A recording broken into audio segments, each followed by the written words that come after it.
Vegas has had their say on how they think these games are going to go, but we have seen upsets in the past. So who has the best chance of pulling off an upset this weekend in the NFL playoffs? Let's take a look. Let's run through the schedule here. Texans are 8-point underdogs against the Kansas City Chiefs. How can they pull off the upset, shock the world, and knock out the two-time defending champions at Arrowhead on Saturday afternoon? I do think that for facing such an uphill climb and for being a over touchdown underdog, there is, I think, kind of a clear path to this. It's that the issues we thought Kansas City's offense had all season long that were just going to figure themselves out when it comes playoff time don't figure themselves out. And this Texans offense that seemed like it figured it out last week stays figuring it out. And they turn this into a bit of a shootout a little bit with an offense that just hasn't shown that they can do that all season long. That does feel a little bit like walking right into the Lions' den. But I think that's how you beat Kansas City this year. I don't think it is by, well, let's just try to dribble out the clock and whatever. I think you go at them. And I think that you hope that this franchise quarterback you have in CJ Stroud and this great performance you had a week ago against a good defense can do it again against a great one, and hope that your defense can hold up against maybe the most talented quarterback in the history of the sport, but with an aging tight end as his number one option. I think that is, like, that's honestly a pretty clear way to an upset happening. It's that Kansas City just isn't who we thought they were, and the Texans have an ability to take advantage of that and really expose this team as, instead of one lying in wait, they were just kind of lying dead the whole time.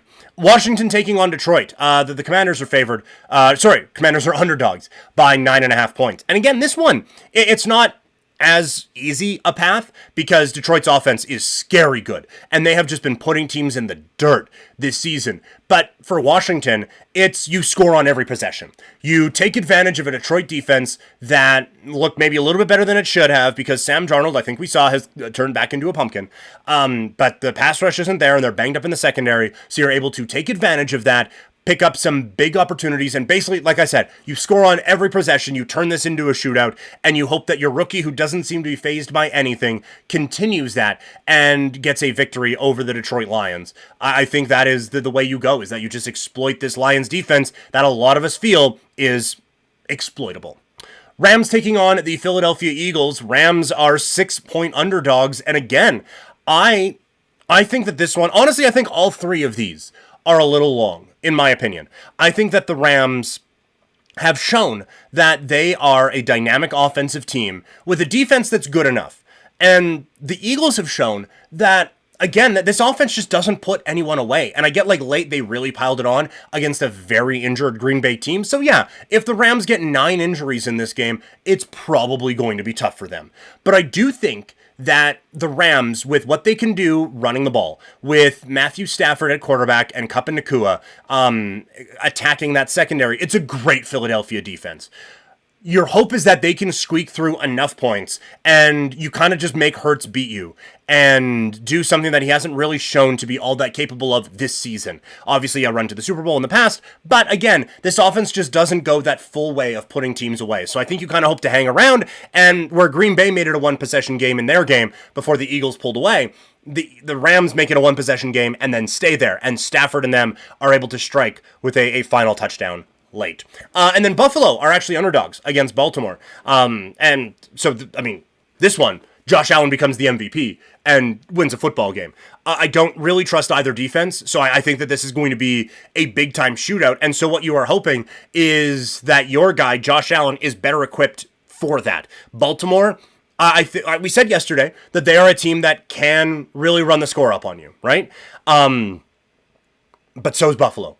And they've been in shootouts like this before, and they've won shootouts like this before. And you have a quarterback who is probably the best in the league, at that type of scenario this year, in Josh Allen, with the weapons that they have, with James Cook being able to run the ball out of the backfield.